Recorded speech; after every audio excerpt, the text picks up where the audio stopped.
Tout d'abord remercier le Fonds national de la microfinance. Aujourd'hui, c'est grâce à eux qu'on a eu l'immense plaisir d'organiser cette journée d'échange, cette journée d'échange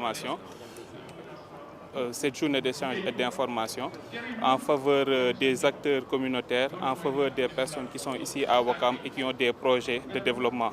Et comme l'a si bien dit la directrice Madame Nicole Mansis, donc l'économie sociale et solidaire est un levier important dans le plan Sénégal Horizon 2050.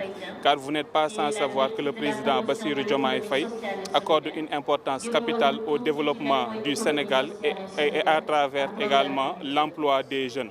Donc aujourd'hui, le réseau des acteurs de l'économie sociale et solidaire de Ouakam a vu la nécessité de mettre en place un groupement afin de regrouper l'ensemble des GIE, l'ensemble des AVEC, l'ensemble des calebasses, l'ensemble des personnes qui s'activent dans l'économie sociale et solidaire afin de pouvoir les outiller en compétences, c'est-à-dire la formation, afin également de les formaliser et la dernière étape qui consiste à l'octroi des financements. Oui, effectivement, parce que vous n'êtes pas sans constater que l'ensemble des acteurs qui sont ici présents ont des projets. Parfois, on voyait d'antan que les acteurs qui avaient des projets avaient d'énormes difficultés pour avoir un accès au financement. Et comme l'a si bien dit la directrice, dans le plan Sénégal Horizon 2050, le slogan il y a l'Uniop Bok Ñëpp Jorsi. Ce qu'on voyait, c'est qu'il faudrait être dans le parti au pouvoir pour avoir accès au financement. Donc il faudrait qu'on ait une rupture totale de ce mécanisme, faire de telle sorte que les instruments que l'État a mis en place pour que les populations puissent avoir accès au financement ne soient pas méconnus de la population. Beaucoup sont pris au dépourvu concernant ces mécanismes de financement. Donc à travers le réseau, on espère que beaucoup les porteurs de projets auront accès à l'information concernant les mécanismes que l'État a mis en place concernant les porteurs de projets. Et exactement, parce qu'eux, ils ont un plan concernant le remboursement. Et nous aussi, en tant que membres du réseau des acteurs de l'économie sociale et solidaire de Ouakam, nous aurons aussi le sacerdoce d'accompagner le Fonds national de la microfinance sur les porteurs de projets qui ont eu des financements. Parce que ça, c'est un bien public. Et un bien public doit revenir au public. Donc, il est hors question qu'on accepte ou bien qu'on laisse passer certaines choses qu'on voyait dans l'ancien système.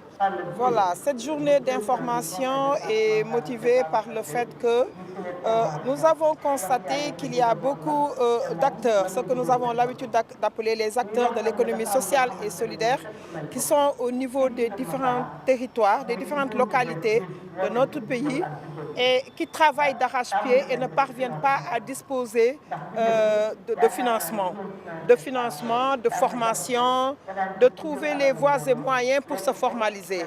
Donc, nous avons jugé nécessaire d'organiser cette journée d'information pour les informer de tout ce qui se fait au niveau du ministère, les opportunités qu'il y a au niveau du ministère de la microfinance et de l'économie sociale et solidaire, et plus particulièrement au niveau du Fonds national de la microfinance. Alors, au niveau du ministère de la microfinance et de l'économie sociale et solidaire d'abord, nous avons là-bas plusieurs instruments de financement, à savoir le Fonds national de la microfinance. Nous avons le Fonds d'impulsion de la microfinance.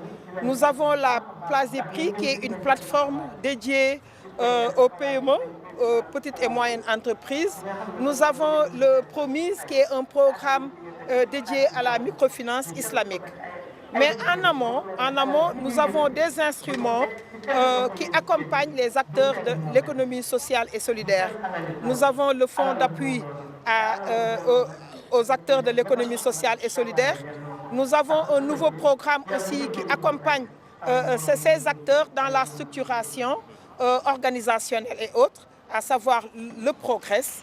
Et nous avons aussi quelques mécanismes qui sont là-bas, toujours pour accompagner les acteurs de l'économie sociale et solidaire. Alors, qui sont... Alors, Pour le ministère de la microfinance et de l'économie sociale et solidaire, nous avons deux cibles. La première, c'est les acteurs de la microfinance. Parce que le ministère est chargé de la promotion de la microfinance.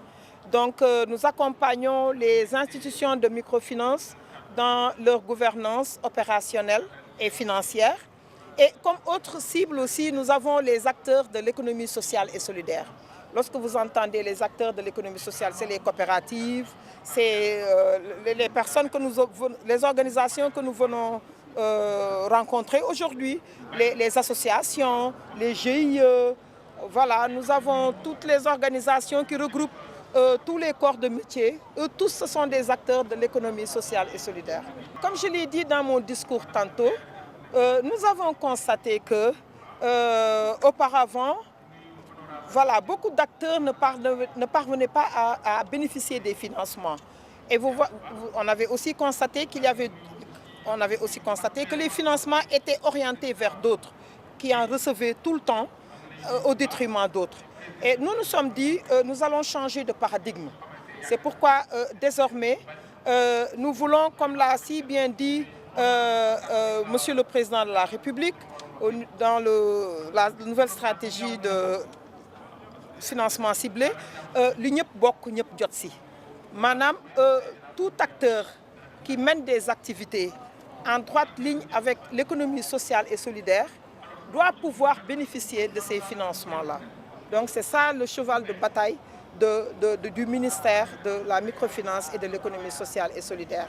Et aussi, il faut mener des activités, des interventions qui ont un impact économique dans la localité, dans la communauté, et qui peuvent créer des richesses au niveau de la communauté et personnellement pour la personne ou bien l'organisation qui mène ces interventions-là. Alors, comme je l'ai si bien dit tantôt dans mon discours, avec le réseau, ça c'est une première étape. Donc au niveau le travail va continuer. Hein. Ils vont sélectionner des projets, faire des appels à projets pour les projets, tous les acteurs, tous les secteurs d'activité qui seront dans ce réseau-là. Donc nous allons faire la sélection, le réseau va se charger de faire cette sélection. Il y aura un comité qui sera mis en place pour étudier les impacts de ces projets-là, comme je l'ai dit tantôt, au niveau personnel et au niveau des communautés pour voilà, pouvoir cibler les projets qui vont pouvoir bénéficier de financement. Bon, si ces projets, bien sûr, ont besoin de financement, parce que vous allez voir certains qui auront juste besoin de formation, d'autres qui ont déjà reçu des formations, qui ont besoin d'être formalisés, et d'autres qui ont reçu des formations qui sont formalisées et qui ont besoin de financement. Donc nous allons étudier ensemble, voilà, faire le ciblage pour la sélection des projets qui seront financés.